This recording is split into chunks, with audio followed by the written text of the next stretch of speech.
This Friday, we know that Kim Potter, who was convicted of fatally shooting Daunte Wright, convicted of first degree and second degree manslaughter, she'll be sentenced. She'll be sentenced this Friday. On Thursday, Karen Wells and Andre Locke will lay to rest their baby boy, Amir, who was fatally shot by police on February 2nd.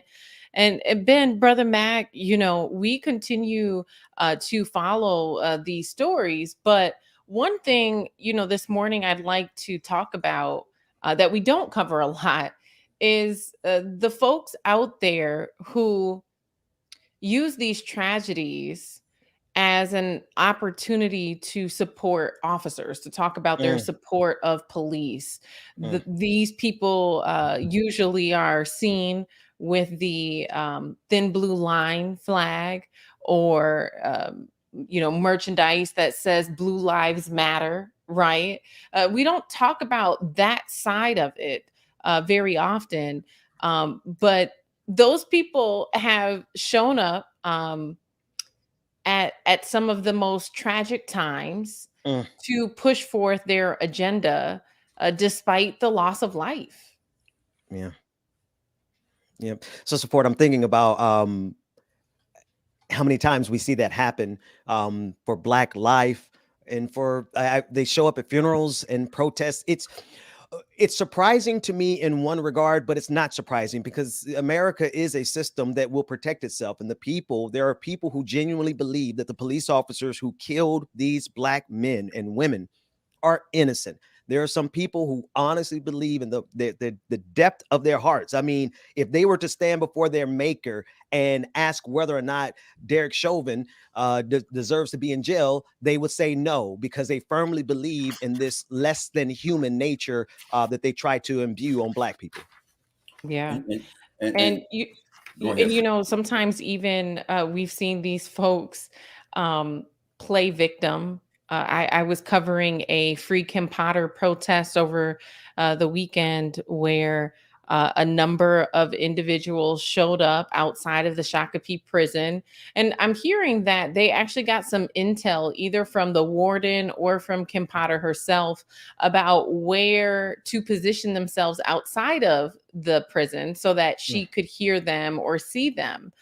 And so there was probably about a dozen of these individuals standing outside and had lots of banners, lots of shirts that said "Free Kim Potter." Their dog even had a shirt that said "Free Kim Potter."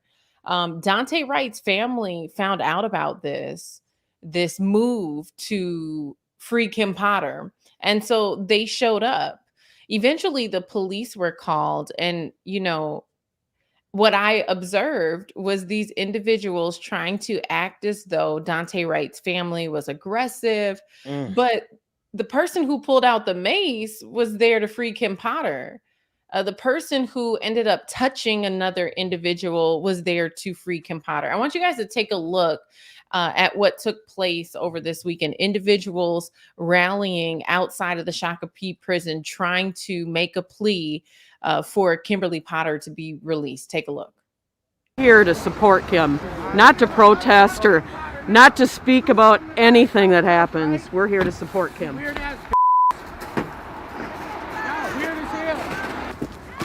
Go ahead, I dare you to mace me. I dare you.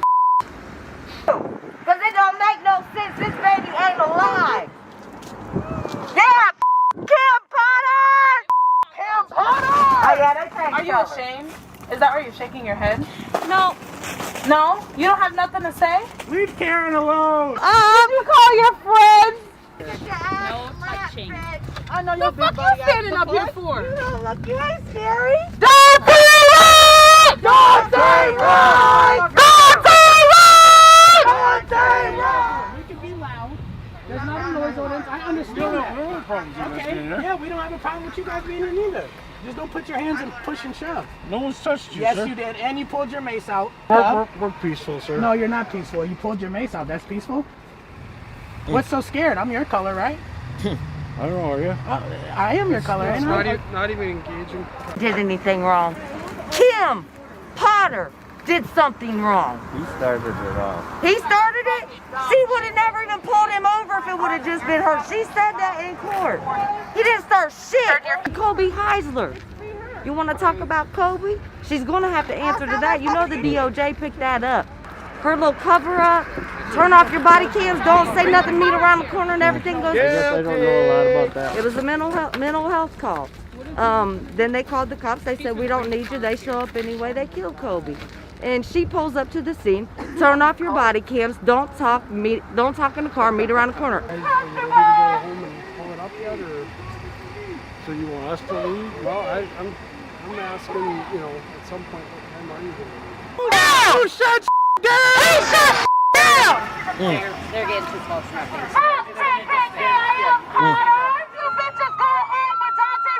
So, what struck me even was the entitlement of the individual who was talking to the officer, and he's like, "Oh, so you want us to leave?"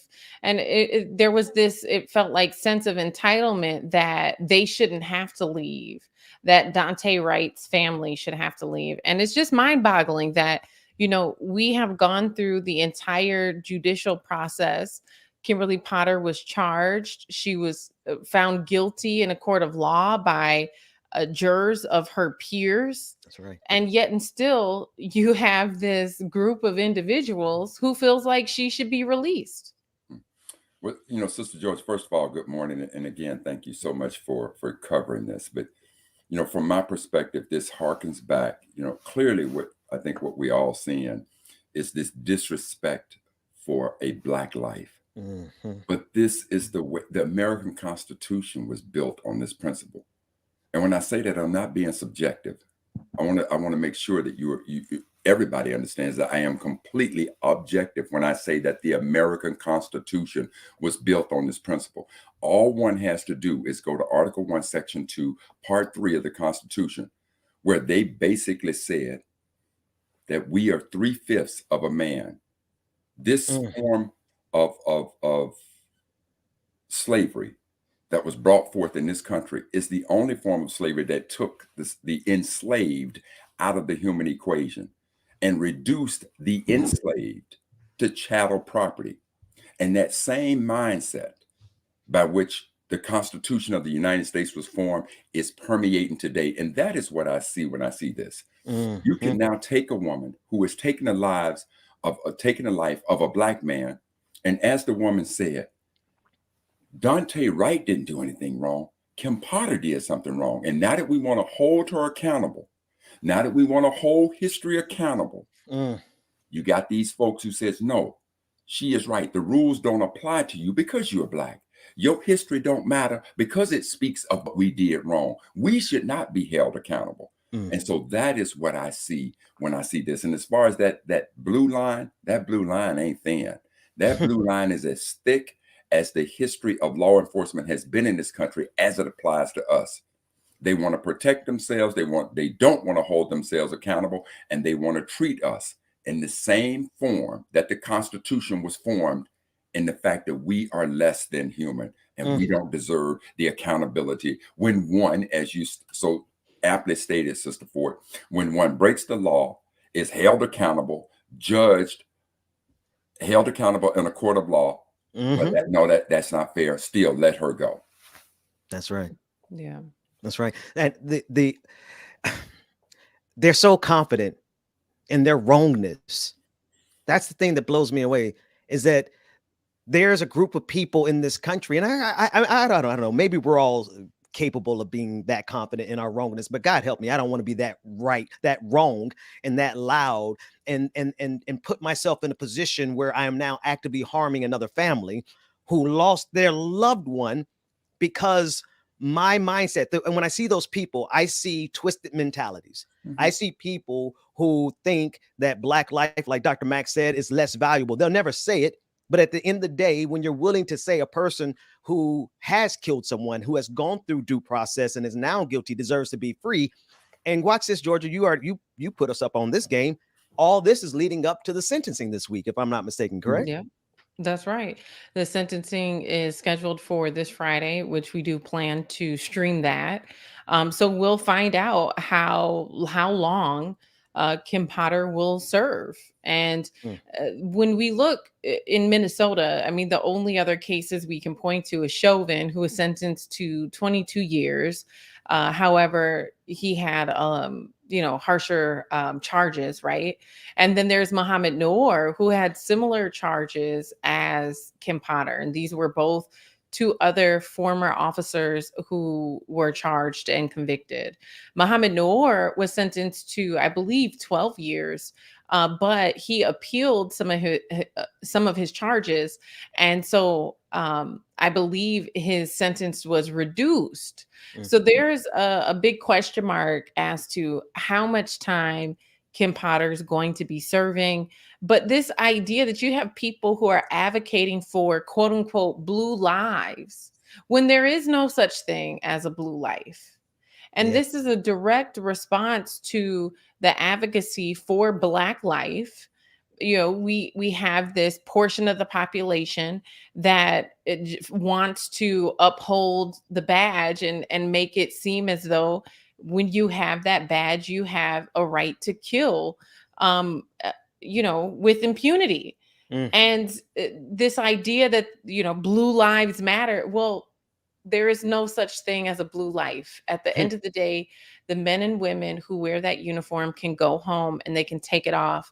They can go home. They can choose a different profession if they That's right. want to. Mm. When you That's are right. born Black in this country, there ain't no walking out your skin. It is a That's right. part of who you are.